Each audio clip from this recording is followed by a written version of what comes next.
नमस्कार। सुबह 9 बजे की खबरों में आपका स्वागत है। मैं हूं दीपक डोभाल। शुरुआत हेडलाइंस के साथ। मधेसियों से नेपाल सरकार की वार्ता नाकाम। शीर्ष मधेसी नेताओं के दिल्ली से लौटने के बाद होगी अगले दौर की बातचीत। प्रधानमंत्री नरेंद्र मोदी से हो सकती है मुलाकात। तमिलनाडु के ज्यादातर इलाकों में सुधरे हालात। चेन्नई से रेल सेवा बहाल। आज से शुरू होंगी घरेलू विमान सेवा। राहत पहुंचाने पर जोर। राजस्थान के प्रतापगढ़ में सड़क हादसा। 18 मजदूरों की मौत, 16 जख्मी। मुख्यमंत्री का मृतकों के परिजनों के लिए 50,000 मुआवजे का ऐलान। पेरिस जलवायु समझौते का मसौदा पेश। भारत का जलवायु परिवर्तन के नुकसान को कम करने पर जोर। सोमवार से शुरू होगी मंत्री स्तरीय वार्ता। और दिल्ली टेस्ट में भारत के दक्षिण अफ्रीका पर 403 रन की बढ़त। दूसरी पारी में 109 रन से आगे खेलेगा भारत। हॉकी वर्ल्ड लीग के सेमीफाइनल में भारत को शिकस्त। कांस्य पदक के लिए आज हॉलैंड से मुकाबला। नेपाल में राजनीतिक गतिरोध दूर करने को लेकर सत्तारूढ़ गठबंधन, विपक्ष और आंदोलनकारी मधेसियों के बीच वार्ता किसी ठोस नतीजे पर पहुंचे बिना ही खत्म हो गई है। सत्तारूढ़ गठबंधन सहयोगियों सीपीएन यूएमएल और यूसीपीएन माओवादी, मुख्य विपक्षी नेपाली कांग्रेस और जॉइंट डेमोक्रेटिक मधेसी फ्रंट के बीच ये बातचीत नेपाली प्रधानमंत्री के सरकारी निवास पर हुई। अगले दौर की वार्ता 4 शीर्ष मधेसी नेताओं के दिल्ली से लौटने के बाद होगी। मधेसी फ्रंट के मुताबिक उपेंद्र यादव, महंत ठाकुर, राजेंद्र महतो और महेंद्र यादव आज दिल्ली के लिए रवाना होंगे। इस दौरान इन नेताओं के प्रधानमंत्री नरेंद्र मोदी समेत शीर्ष भारतीय नेताओं से मुलाकात की उम्मीद है। इन नेताओं ने शुक्रवार को नेपाल में भारत के राजदूत रंजीत राय से भी भारतीय दूतावास जाकर मुलाकात की थी। नेपाल के विभिन्न पार्टी के विभिन्न नेता, सरकारी पक्ष, भारत सरकार या भारत के विभिन्न पार्टियों के नेता के सामने विभिन्न प्रकार का कन्फ्यूजन क्रिएट किया है, विभिन्न प्रकार की गलत सूचनाएं दिया है मधेसी आंदोलन के संदर्भ में। तो हम लोग भी जा रहे हैं, मधेसी मोर्चा के चारों शीर्ष नेता हम जा रहे हैं दिल्ली और वहां अपनी बात को हम रखेंगे। सरकारी पक्ष और प्रतिपक्ष के नेताओं से हमारी भेंट होगी, वहां के विद्वान बुद्धिजीवियों से भेंट होगी। और अब बात करते हैं तमिलनाडु की, जहां के अधिकतर इलाकों में हालात अब सुधर गए हैं। चेन्नई से ट्रेनों की आवाजाही शुरू हो गई है। चेन्नई एयरपोर्ट पर आज से वाणिज्यिक उड़ानें शुरू हो रही हैं। अधिकतर इलाकों में बिजली आपूर्ति बहाल कर दी गई है। प्रशासन का पूरा जोर अब लोगों तक राहत पहुंचाने पर है। मोबाइल वैन से जरूरी सामानों की आपूर्ति बढ़ाने की भी कोशिशें हो रही हैं। चेन्नई में फंसे यात्री आज ट्रेनों से गंतव्य स्थानों के लिए रवाना हुए तो उनके चेहरे खुशी से दमक रहे थे। पटरियों पर पानी की वजह से बीते कुछ दिनों से ट्रेन सेवाएं बंद थीं। चेन्नई सेंट्रल स्टेशन पर आज से ट्रेनों की आवाजाही शुरू हो गई है। रेलवे ने कई विशेष ट्रेनें चलाने का ऐलान किया है। चेन्नई एग्मोर रेलवे स्टेशन शनिवार से शुरू हो गया था। यात्री चाहते हैं कि परिवहन सेवाओं को जल्द से जल्द बहाल किया जाए। बारिश की वजह से हर आदमी यहाँ पे रुका हुआ है, कोई जम्मू का है, कोई दिल्ली का है, कोई यूपी बिहार का है। इसलिए हम सबसे रिक्वेस्ट करते हैं कि सब ट्रेनें खोल दीजिए, सब रास्ते खोल दीजिए। चेन्नई हवाई अड्डे पर आज सुबह 10 बजे से घरेलू उड़ानें शुरू हो जाएंगी। अभी फ्लाइट्स ऑपरेशन सिर्फ दिन में होगा। रात में उड़ानों के संचालन पर भी आज फैसला होना है। एयरपोर्ट से कल से तकनीकी उड़ानें शुरू हो गई थीं। रनवे पर पानी भरने से चेन्नई एयरपोर्ट 2 दिसंबर से बंद था। शहर में बस सेवाएं भी सामान्य हो गई हैं। पानी घटने के बाद राहत और बचाव अभियान तेज कर दिया गया है। राज्य सरकार के मुताबिक अक्टूबर से अब तक 3.5 लाख लोगों को सुरक्षित स्थानों पर पहुंचाया गया है। सेना और एनडीआरएफ की टीमें राहत और बचाव के काम में जुटी हैं। नौसेना भी राज्य सरकार के लगातार संपर्क में है। Flag of the Tamil Nadu area has been in constant touch with the state administration. We launched helicopter sorties and remotely piloted aircraft to ascertain which are the areas which will require immediate help, and that has helped the Navy also. Chennai के ज्यादातर इलाकों में बिजली बहाल हो गई है। Mobile और इंटरनेट सेवाएं भी तेजी से सामान्य हो रही हैं।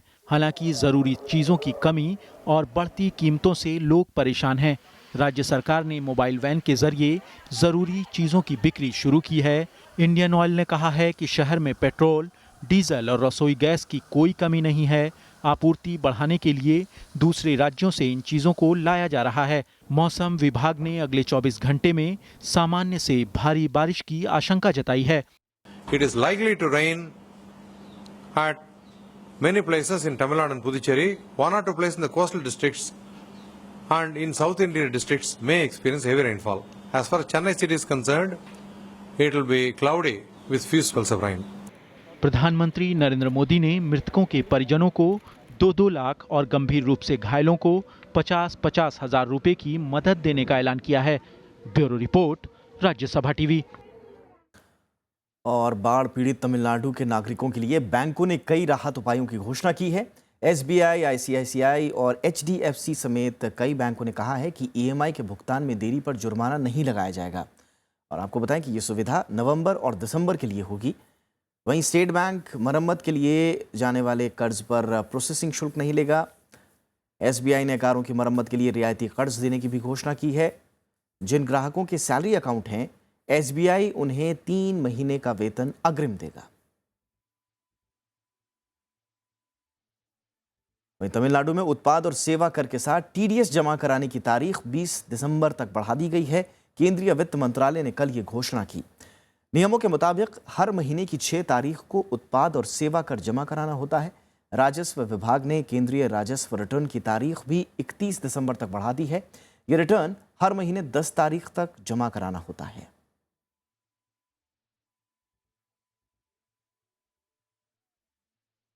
और इस वक्त हमारे साथ वरिष्ठ पत्रकार बी जयश्री मौजूद हैं चेन्नई और पूरे तमिलनाडु के जो हालात है उस पर बातचीत करने के लिए। जयश्री, पूरे तमिलनाडु और खासकर चेन्नई की अगर मैं बात करूं तो वहां पर किस तरह का राहत और बचाव काम तेज हुआ है बीते 24-25 घंटों की बात करें तो? पिछले कुछ घंटों से राहत कार्य तो चल ही तो रहा है। अभी तो समस्या ये हो रही है कि राहत कहां तक और किस के यहाँ पहुंचाना है, इसका ठीक से कोई जानकारी नहीं मिल पा रही है। और जैसे कि जब रेस्क्यू और रिलीफ टीम्स भी आ गई हैं, उनकी दिक्कतें ये भी हो रही हैं कि यहाँ राज्य से और जो शहर के इलाके हैं उनसे बात करने के लिए एक तो हिंदी की समस्या हो रही है। दूसरी बात यह है कि वो पता नहीं चल रहा है कि कहां तक पहुंचाएं, जबकि उनको कहीं बताया जा रहा है कि लोगों को यहाँ पर ज्यादा मतलब उनको चाहिए, और वहां पर देखते हैं तो उनके पास 2 बार 3 बार राहत पहुंच चुका है। तो ऐसी काफी वेस्टेज भी हो रही है। और जो कोऑर्डिनेशन है, कुछ इलाके हैं जैसे कि उत्तरी चेन्नई के इलाकों में कुछ राहत कार्य पहुंचा नहीं है और लोग 2 दिन से खाना नहीं खाए हैं, ऐसे भी लोग हैं। तो इसमें कोऑर्डिनेशन की कमी काफी महसूस हो रही है अभी। अच्छा, और हमें जो खबरें मिल रही हैं उसके हिसाब से जो बिजली वगैरह की आपूर्ति है वो आंशिक रूप से बहाल की गई है। उससे क्या कुछ तेज हुआ है काम लोगों के घर में बिजली, क्योंकि कई दिनों से नहीं थी, हमने ये सुना था वहाँ पर इलेक्ट्रिसिटी का बहुत बड़ा क्राइसिस था वहाँ पर। और जो ज़रूरतमंद जो चीज़ें हैं, आम ज़रूरत की चीज़ें, क्या वो मिल पा रही हैं लोगों को? इलेक्ट्रिसिटी बहाल होने से कितनी राहत मिली है? हाँ जी, एक तो इलेक्ट्रिसिटी की वापसी से लोगों को कम से कम इतना तो मतलब पावर तो यहाँ तक पहुँच गया है कि पानी और जो फोन का जो कनेक्शन थे जो बंद हो गए थे वो कम से कम थोड़ा सा रिस्टोर हो गए हैं। क्योंकि अभी तक अगर लोग जिंदा हैं या वो ठीक है ये पता लगाने के लिए फोन लाइन्स जारी नहीं थी, तो एक एक करके पुलिस वाले लोगों को भेज रहे थे घरों में ढूंढने के लिए कि लोग ठीक है या नहीं, और फिर मैसेज दे रहे थे। और फोन लाइन्स के अलावा डेटा का मतलब व्हाट्सएप वगैरह उसका काफी लोगों ने इस्तेमाल किया, क्योंकि कई जगहों में फोन काम नहीं कर रही थी। तो कम से कम ये चीजें तो लोगों को मदद काफी कर रहे थे। और पानी की काफी अभी समस्या हो रही है। कुछ लोग हैं जो घर से बाहर नहीं निकल सकते हैं, जो काफी बुजुर्ग लोग हैं, उनके यहाँ पानी की समस्या और खाने पीने की चीजों की समस्या है। तो वॉलंटियर्स ऐसे कर रहे हैं कि घर घर जाके उनको हाथ में दे रहे हैं, क्योंकि वो नीचे भी नहीं आ सकते, पानी है और चीजों की कीमत इतनी बढ़ गई है कि वो भी एक समस्या है, जैसे कि आपने पहले भी कहा है। तो ये सब चीजें हम उम्मीद यही कर रहे हैं कि 1-2 दिन में सब ठीक हो जाएगा। उम्मीद तो यही है। बहुत बहुत शुक्रिया जयश्री हमसे बातचीत करने के लिए और उस तमाम जानकारी के लिए। चलिए आगे बढ़ते हैं, बात पुडुचेरी की करेंगे, जहां के लिए 50 करोड़ रुपए की तत्काल मदद देने का ऐलान किया गया है। बाढ़ के मुतालिक मुख्यमंत्री एन रंगासामी ने कहा है कि केंद्रीय गृह मंत्री राजनाथ सिंह ने कल इस बात की जानकारी दी है। पुडुचेरी में पिछले कई दिनों से बारिश हो रही है। राज्य ने केंद्र से 183 करोड़ रुपए से ज़्यादा का पैकेज मांगा है। केंद्रीय टीम ने पिछले महीने पुडुचेरी का दौरा किया था। राज्य सरकार ने अपनी तरफ से 150 करोड़ रुपए के पैकेज का ऐलान किया है। अंतर मंत्रालय केंद्रीय टीम का मानना है कि ओडिशा के सूखाग्रस्त इलाकों में किसानों को तत्काल मुआवजा मिलना चाहिए। पीड़ित इलाकों का दौरा करने के बाद टीम की अगुवाई कर रहे कृषि मंत्रालय के संयुक्त सचिव के.एस. श्रीनिवासन ने यह बात कही। टीम ने राज्य के कालाहांडी, बोलांगीर, बरगढ़ और नुआपाड़ा जिले के सूखाग्रस्त इलाकों का दौरा किया। भुवनेश्वर में श्रीनिवास ने कहा कि फसल नुकसान के बाद किसानों की हालत बेहद खराब है और उन्हें मुआवजा जरूर मिलना चाहिए। उन्होंने 2 हफ्ते के भीतर किसानों के पक्ष में रिपोर्ट सौंपने का भी भरोसा दिया है। राज्य में 12 जिलों में औसत से कम बारिश हुई है। राज्य सरकार ने 324 में से 139 ब्लॉक को सूखाग्रस्त घोषित किया है। इन ब्लॉकों में 33% या इससे ज्यादा फसलों का नुकसान हुआ है।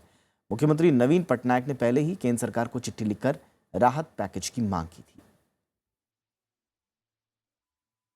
दिल्ली के मुख्यमंत्री अरविंद केजरीवाल ने कहा है कि वो दिल्ली के लोगों की परेशानियां नहीं बढ़ाना चाहते। उन्होंने कहा कि निजी वाहनों पर सरकार के फैसले से अगर लोगों को ज्यादा परेशानी हुई तो इसे वापस लिया जा सकता है।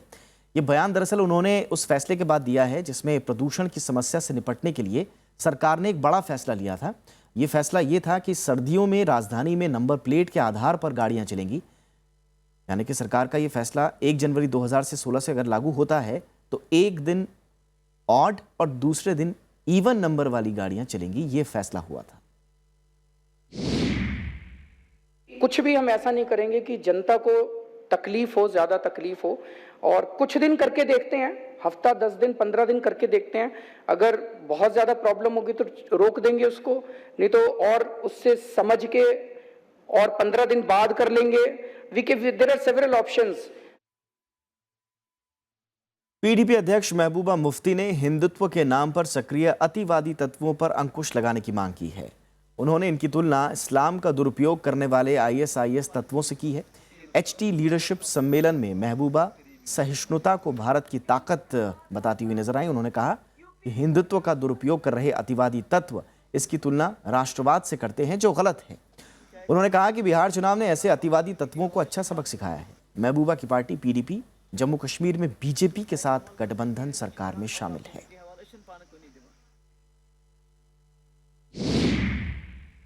In our country, the tolerance is the strength of the country. And, if we don't start these so-called fringe elements, what is happening in Syria and Afghanistan and other places, because those are also fringe elements who are misusing the name of Islam. So in our country, there are fringe elements who are misusing the name of Hinduism. And they also compare it with nationalism, which is worse. Pakistan की खुफिया agency ISI के लिए जासूसी करने के मामले में police ने एक और गिरफ्तारी की है। इसके साथ ही सीमावर्ती राजौरी जिले में इस मामले में अब तक 4 लोगों को गिरफ्तार किया जा चुका है। संयुक्त पुलिस आयुक्त अपराध शाखा रविंद्र यादव के मुताबिक गिरफ्तार आरोपी की पहचान जम्मू कश्मीर निवासी मोहम्मद सबीर के रूप में हुई है, जो सरकारी स्कूल में एक शिक्षक है। शुक्रवार को इस सिलसिले में थाना मंडी इलाके में एक पूर्व सैनिक को गिरफ्तार किया गया था। इससे पहले दिल्ली पुलिस ने सीमा सुरक्षा बल के हेड कांस्टेबल अब्दुल रशीद और सरकारी कर्मचारी कफायतुल्लाह खान को गिरफ्तार किया था, जिनसे पूछताछ के बाद ये गिरफ्तारियां की गई।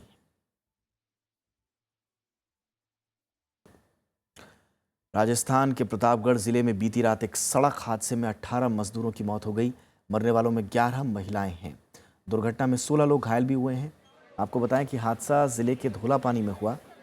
मजदूर गांव में काम खत्म कर पिकअप वैन से लौट रहे थे और यही पिकअप वैन एक खड़े ट्रक से टकरा गई। घायलों को उदयपुर और प्रतापगढ़ के अस्पतालों में भर्ती कराया गया है। राजस्थान के मुख्यमंत्री वसुंधरा राजे ने मृतकों के परिजनों को 50,000 रुपये की आर्थिक मदद देने का ऐलान किया है। वहीं गंभीर रूप से घायलों को 25,000 रुपये दिए जाएंगे। कांग्रेस नेतृत्व ने केंद्र सरकार की श्रम नीति की जमकर आलोचना की। Indian national trade union Congress के 31वें अधिवेशन में पार्टी उपाध्यक्ष राहुल गांधी ने केंद्र सरकार पर मजदूरों की अनदेखी का आरोप लगाते हुए इसे पूंजीपतियों की सरकार करार दिया। प्रधानमंत्री जी सोचते हैं कि भारत का मजदूर बेईमान है, भारत का मजदूर कामचोर है और उसे सिर्फ लाठी मारकर काम कराया जा सकता है। उन्हें लगता है कि लेबर लॉज को कमजोर करने की जरूरत है और मजदूरों को डिसिप्लिन करने की जरूरत है, ताकि डिसिप्लिन करने के बाद वो काम करें। वो चाहते हैं कि मजदूर अपने घुटने टेक दें। दिल्ली में Indian national trade union Congress के 31वें अधिवेशन में केंद्र सरकार की श्रम सुधार नीतियां निशाने पर रहीं। कांग्रेस उपाध्यक्ष राहुल गांधी ने कहा कि सरकार को मजदूरों के हितों का ख्याल रखना चाहिए, न कि पूंजीपतियों का। मैं नहीं मानता कि सरकार का काम मजदूरों से जबरदस्ती काम कराने का है। मजदूरों और इंडस्ट्री के बीच पार्टनरशिप तभी संभव है जब सरकार एक जज का काम करेगी, न कि पूंजीपतियों की एडवोकेट का। पूर्व प्रधानमंत्री मनमोहन सिंह ने केंद्र सरकार की नीतियों को दिशाहीन करार दिया। उन्होंने कहा कि सरकार की गलत नीतियों की वजह से युवाओं में बेरोजगारी बढ़ी है। Public enterprises face N uncertain future and an uncertain policy of the government. Employment-oriented programs such as Mahatma Gandhi National Rural Employment Guarantee Program faces reduced allocation.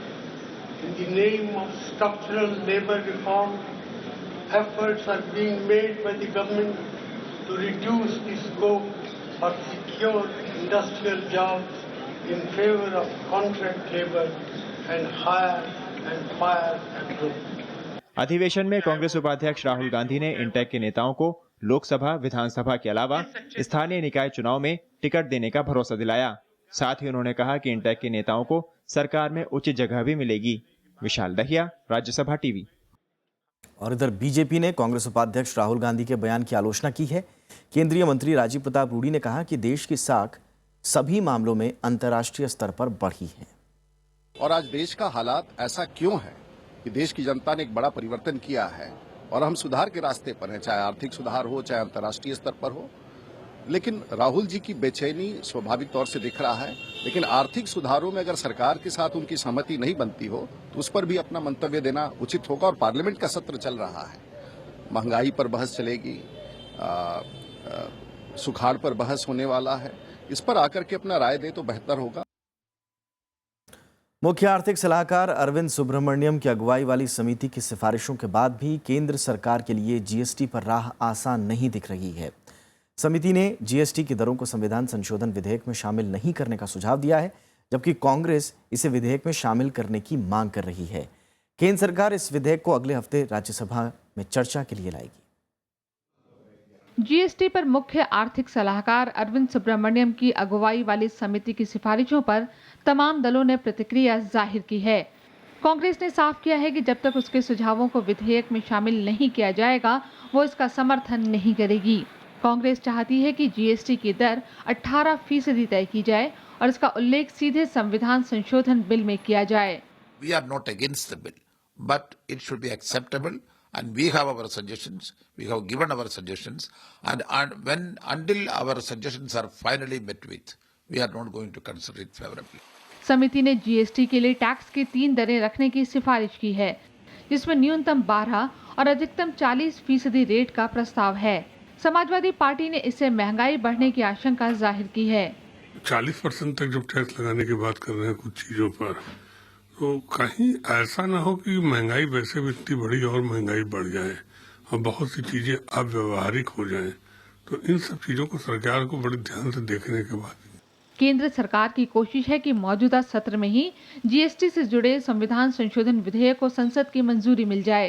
केंद्रीय मंत्री मुख्तार अब्बास नकवी का मानना है कि इस पर राजनीति हावी नहीं होनी चाहिए। है कि देश के विकास से जुड़े हुए एजेंडे पर पॉलिटिक्स हावी नहीं होने देना चाहिए और हमें पूरा विश्वास है, पूरी उम्मीद है कि जीएसटी पास होगा और जो रिफॉर्म और देश के विकास से जुड़ा हुआ एजेंडा है वो आगे बढ़ेगा। मुख्य आर्थिक सलाहकार अरविंद सुब्रमण्यम की अगुवाई वाली समिति ने जीएसटी पर अपने सुझाव शुक्रवार को ही वित्त मंत्री अरुण जेटली को सौंप दिए थे।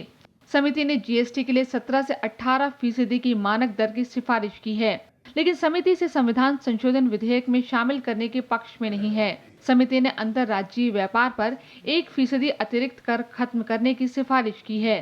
कांग्रेस की भी ये मांग रही है, लेकिन अभी भी कई मसले ऐसे हैं जिनको लेकर कांग्रेस को ऐतराज है। Bureau report, Rajya Sabha TV. और फिलहाल रुकते हैं छोटे से ब्रेक के लिए, लेकिन ब्रेक के बाद आपकी आवाज में देखिए हिमाचल प्रदेश के चंबा से मनरेगा में गड़बड़ी से जुड़ी खास रिपोर्ट।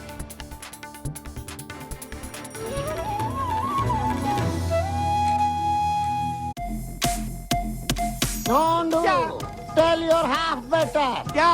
कि just chill me ना। कहीं कोई ठंपा स्टैम्प कुछ नहीं लगता ना, कैसे बताऊं मैं एक्टर। और ये ऐसी डिग्री है जो समाज आपको देती है।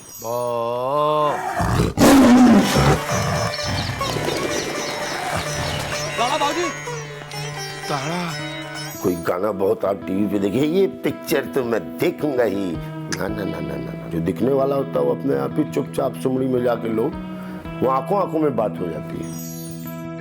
हम नहीं मारे तुम्हारी माँ को। नमस्कार, मैं हूँ संजय मिश्रा। आप मुझसे मिलिए प्रोग्राम गुफ्तगू में, सिर्फ राज्यसभा टीवी पर।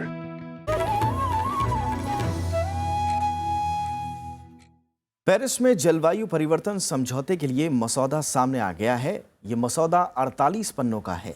हालांकि इसमें अब भी कई अनसुलझे मुद्दे हैं। इस मसौदे पर सोमवार से मंत्री स्तरीय वार्ता शुरू होगी। इसमें पर्यावरण मंत्री प्रकाश जावड़ेकर भी हिस्सा ले रहे हैं। भारत ने उम्मीद जताई है कि पेरिस में बराबरी का समझौता होगा। भारत के वार्ताकार सुशील कुमार ने कहा कि हमारा मकसद जलवायु परिवर्तन के दुष्प्रभावों को कम करना है और समझौते में इस पर जोर होना चाहिए। भारत का मानना है कि इससे खाद्य सुरक्षा सुनिश्चित कर गरीबी से लड़ा जा सकेगा। Ce projet constitue à mon sens un progrès, mais chacun reconnaîtra qu'il reste à approfondir et à concrétiser d'ici vendredi. और अब बात आपकी आवाज की। राज्यसभा टीवी की इस खास पेशकश में हर हफ्ते एक नया शख्स सामने आता है, बनकर सिटीजन रिपोर्टर, और उठाता है एक ऐसा मुद्दा जिसका सरोकार आम जनता से है।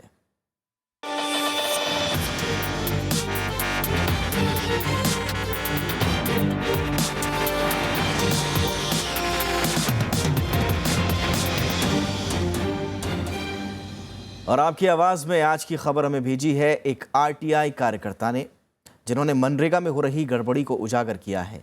कैसे ये मामला सामने आया, देखिए ये वीडियो।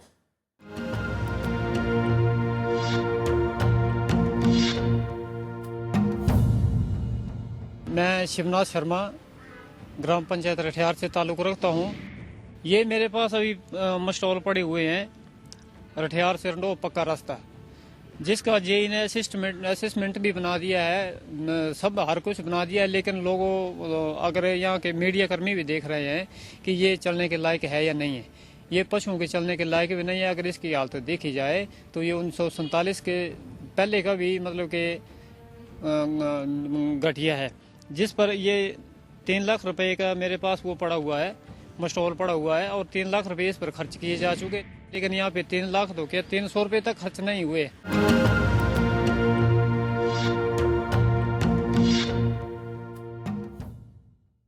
और मनरेगा के तहत हुई इस गड़बड़ी की पूरी जानकारी लेने के मकसद से शिवनाथ शर्मा ने जब भागदौड़ की और जो दस्तावेज उन्हें मिले उसमें एक नया ही किस्सा सामने आया है। और राज्यसभा टीवी ने भी जब इन कागजों की पड़ताल की तो पता चला कि यहाँ दाल में काला नहीं बल्कि पूरी दाल ही काली है।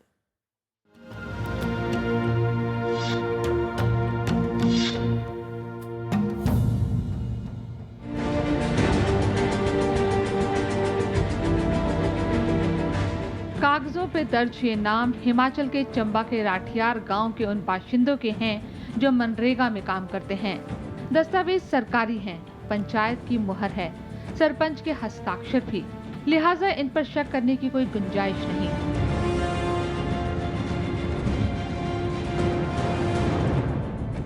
लेकिन आरटीआई से मिली जानकारी कुछ और ही हकीकत बयां कर रही है। ये जो रास्ता बना है ये लोगों को तो क्या, ये पशुओं के लायक के चलने नहीं है, चलने के लायक बिल्कुल नहीं है। जैसे कि यहाँ के लोगों का मानना है कि जिस तरह से पंचायत के प्रधान ने यहाँ पे जो रास्ते का निर्माण किया है वे वाकई में इस जगह में बिल्कुल नहीं। ये जानकारी तब सामने आई जब राठियार गांव के शिवनाथ शर्मा ने आरटीआई दाखिल की। दरअसल उनके गांव के लिए बना ये कच्चा रास्ता 3 लाख खर्च करने के बावजूद आवाजाही के लिए काम नहीं आ रहा। मामले की तह तक जाने के लिए जब शिवनाथ शर्मा ने जानकारी जुटाई तो एक अलग ही फर्जीवाड़ा सामने आया। मस्टर रोल के मुताबिक रिखणु नाम के शख्स ने मनरेगा में 2010 और 2011 में कई बार काम किया है, लेकिन पंचायत के ही रिकॉर्ड के मुताबिक रिखणु की मौत 2008 में हो चुकी है। ऐसा ही एक मामला शकुंतला देवी का है, जो रंडोह गांव की रहने वाली हैं। दस्तावेजों में इन्हें मनरेगा मजदूर बताया गया है, लेकिन सच तो ये है कि स्कूल में खाना बनाने वाली शकुंतला देवी ने कभी मनरेगा के तहत काम ही नहीं किया। कई जगहों पर एक ही जॉब कार्ड पर अलग अलग नाम के लोगों को भुगतान किया गया है, जबकि नियमों के अनुसार एक दिन में कोई भी जॉब कार्ड होल्डर डबल दिहाड़ी नहीं लगा सकता।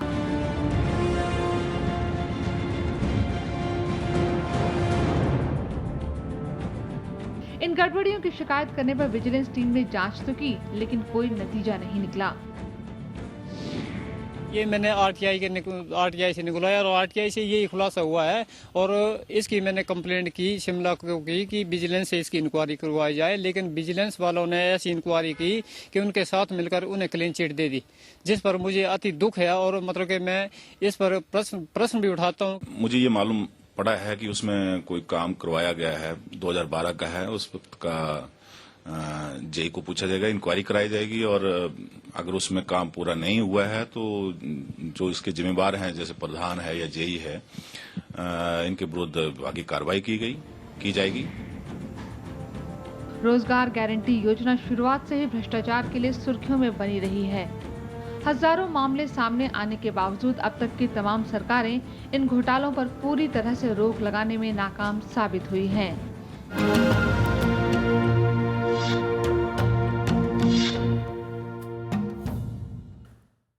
और दरअसल मनरेगा योजना सरकार ने उन लोगों की मदद के लिए शुरू की थी जो लोग बेरोजगार हैं, लेकिन जिन लोगों को इन्हें चलाने का जिम्मा मिला है उन्हीं में से कुछ ने इसे अपनी ऊपरी कमाई का जरिया बना लिया है, जो रोजगार की जरूरतमंद लोगों की जेब पर एक तरह से डाका है। बहरहाल अगर आपके पास भी है कोई ऐसी खबर या सुझाव, आप भी बताना चाहते हैं कोई खबर, तो बनिए सिटीजन रिपोर्टर और भेजें अपनी रिपोर्ट आपकी आवाज @rstv.nic.in पर।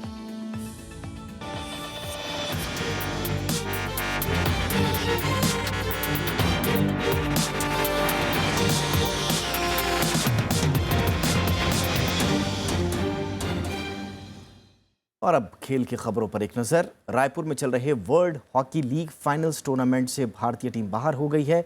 कल सेमीफाइनल में बेल्जियम ने भारत को 1-0 से हरा दिया। भारतीय टीम के खेल में शुरू से ही बिखराव दिखा, इससे टीम 5वें मिनट में ही बेल्जियम से गोल खा गई। इसके बाद भारतीय टीम खेल में वापसी नहीं कर पाई। टीम आज हॉलैंड से तीसरे स्थान के लिए भिड़ेगी। वहीं टूर्नामेंट के फाइनल में बेल्जियम का सामना ऑस्ट्रेलिया से होगा। और अगर क्रिकेट की बात करें तो दिल्ली टेस्ट में कप्तान विराट कोहली और अजिंक्य रहाणे की शानदार बल्लेबाजी की बदौलत टीम इंडिया मजबूत स्थिति में पहुंच गई है। चौथे टेस्ट के तीसरे दिन का खेल खत्म होने तक टीम इंडिया की कुल बढ़त 403 रन की हो गई है। भारत ने दूसरी पारी में 4 विकेट खोकर 190 रन बना लिए हैं। कोहली शतक के करीब हैं, वो 83 रन पर, जबकि रहाणे 52 रन बनाकर क्रीज पर डटे हुए हैं। दोनों के बीच अब तक 133 रन की साझेदारी हो चुकी है। भारत पहले ही 2-0 की अजय बढ़त बनाकर सीरीज पर कब्जा कर चुका है। आज संविधान निर्माता बाबा साहेब डॉक्टर भीमराव अंबेडकर की पुण्यतिथि है। इस मौके पर संसद भवन परिसर में उन्हें श्रद्धांजलि दी गई। राष्ट्रपति प्रणब मुखर्जी, उपराष्ट्रपति मोहम्मद हामिद अंसारी और प्रधानमंत्री नरेंद्र मोदी ने बाबा साहेब को श्रद्धांजलि दी। इनके अलावा पूर्व प्रधानमंत्री डॉक्टर मनमोहन सिंह और कांग्रेस उपाध्यक्ष राहुल गांधी समेत कई नेताओं ने बाबा साहेब को श्रद्धा सुमन अर्पित किए। डॉक्टर अंबेडकर ने देश का संविधान बनाने में अहम भूमिका निभाई। ये साल बाबा साहेब अंबेडकर की 125वीं जयंती का साल भी है। आज ही के दिन 1956 में बाबा साहेब का दिल्ली में निधन हो गया था।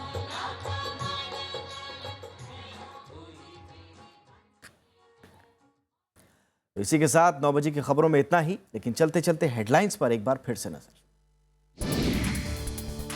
मधेसियों से नेपाल सरकार की वार्ता नाकाम। शीर्ष मधेसी नेताओं के दिल्ली से लौटने के बाद होगी अगले दौर की बातचीत। प्रधानमंत्री नरेंद्र मोदी से हो सकती है मुलाकात। तमिलनाडु के ज्यादातर इलाकों में सुधरे हालात। चेन्नई से रेल सेवा बहाल।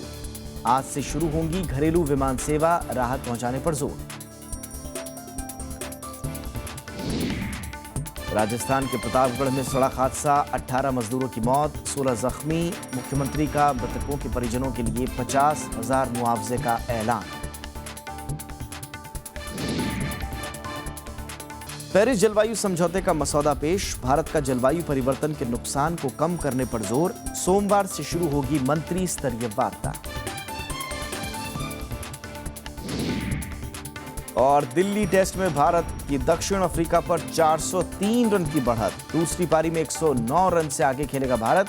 हॉकी वर्ल्ड लीग के सेमीफाइनल में भारत को शिकस्त। कांस्य पदक के लिए आज हॉलैंड से मुकाबला।